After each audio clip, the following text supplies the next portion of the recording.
Começa agora. Descobrindo a Revista Espírita. Os fatos, os fenômenos, as análises que auxiliaram Allan Kardec a consolidar os alicerces do Espiritismo. Descobrindo a Revista Espírita.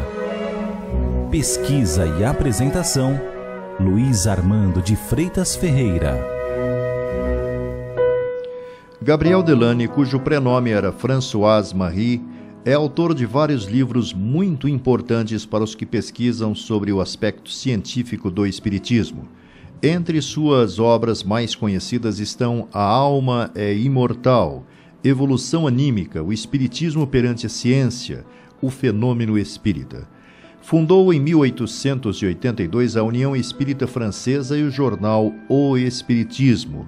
Mais tarde, em 1896, a Revista Científica e Moral do Espiritismo.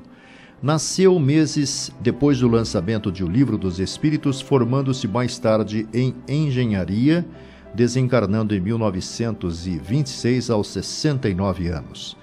Poucas pessoas sabem, mas era filho do grande amigo de Allan Kardec e colaborador da Sociedade Espírita de Paris. Finalizando o número de outubro de 1865 da Revista Espírita, o codificador incluiu na seção Variedades interessante material intitulado Vossos Filhos e Filhas Profetizarão, o qual conta e centra-se em interessante episódio envolvendo àquela altura o pequeno Gabriel. Escreve Kardec: o Sr. Delany, que muitos dos nossos leitores já conhecem, tem um filho de 8 anos. Esse menino a cada instante ouve falar do Espiritismo em sua família, o que muitas vezes assiste às reuniões dirigidas por seu pai e sua mãe. Assim cedo se viu iniciado a doutrina e surpreende pela justeza com que raciocina os seus princípios. Isto nada tem de surpreendente, pois é apenas o eco das ideias com que foi embalado. Mas não é o objetivo deste artigo. É apenas a entrada na matéria do fato que vamos relatar e que tem relação com as crianças atuais. As reuniões do Sr. Delany são sérias e conduzidas com uma ordem perfeita, como devem ser todas aquelas nas quais se quer colher frutos. Posto as comunicações escritas ali ocupem o primeiro lugar, nelas também se ocupam acessoriamente, a título de instrução complementar, de manifestações físicas e tipológicas, mais como ensinamento e nunca como objeto de curiosidade. Dirigidas com método e recolhimento e sempre apoiadas em algumas explicações teóricas, estão nas condições que as manifestações físicas são realmente úteis. Elas falam ao espírito e impõem silêncio à troça. A gente se sente em presença de um fenômeno cuja profundeza se entrevê e até afasta a ideia de brincadeira. Se estas espécies de manifestações que tanto se tem abusado fossem sempre apresentadas dessa maneira, em vez de o ser como divertimento e pretexto para perguntas fúteis, a crítica nas mesmas teria taxado de charlatanice. Infelizmente, constantemente dão razão a isto. O filho do Sr. Delany muitas vezes se associava a essas manifestações e, influenciado pelo bom exemplo, as considerava como coisa séria. Um dia, ele se achava em casa de uma pessoa do seu conhecimento e brincava no pátio da casa com sua priminha de 5 anos, 2 meninos, um de 7 e outros de 4 anos. A senhora, que morava na res do chão, os convidou a entrar em sua casa e lhe deu os bombons. As crianças, como se pode imaginar, não se fizeram de rogadas. A senhora perguntou ao filho do Sr. Delany: como te chamas, meu filho? Eu me chamo Gabriel, senhora. Que faz teu pai? Senhora, meu pai é espírita. Não conheço essa profissão, disse a mulher. Mas, senhora, não é uma profissão. Meu pai não é pago para isto. Ele o faz com desinteresse para fazer o bem aos homens. Meu rapazinho, não sei o que queres dizer. Como? Jamais ouvistes falar das mesas girantes? Então, meu amigo, bem gostaria que teu pai estivesse aqui para as fazer girar. É inútil, senhor, eu tenho eu mesmo o poder de as fazer girar.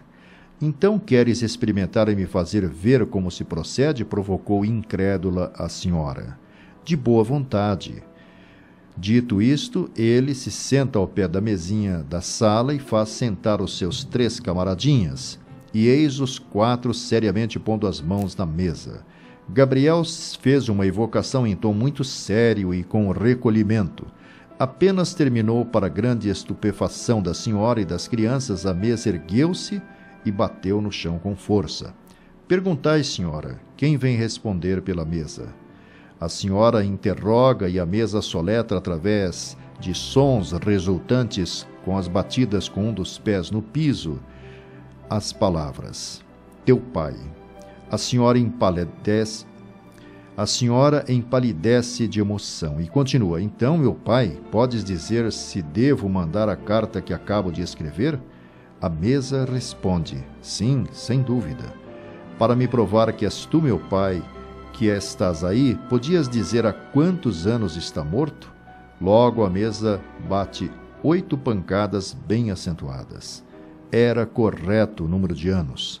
Podias dizer teu nome da cidade onde morreste? A mesa soletra os 2 nomes através dos sinais.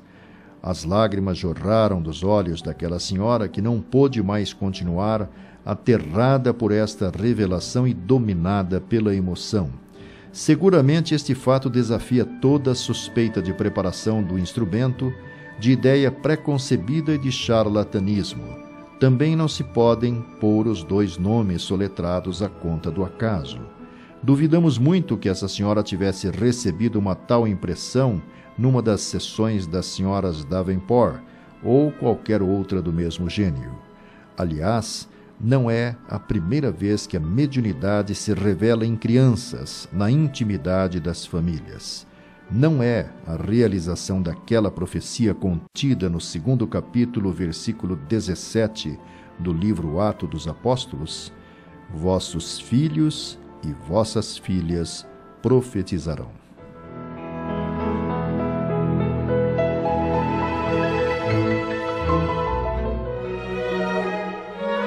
Você ouviu Descobrindo a Revista Espírita. Pesquisa e apresentação, Luiz Armando de Freitas Ferreira.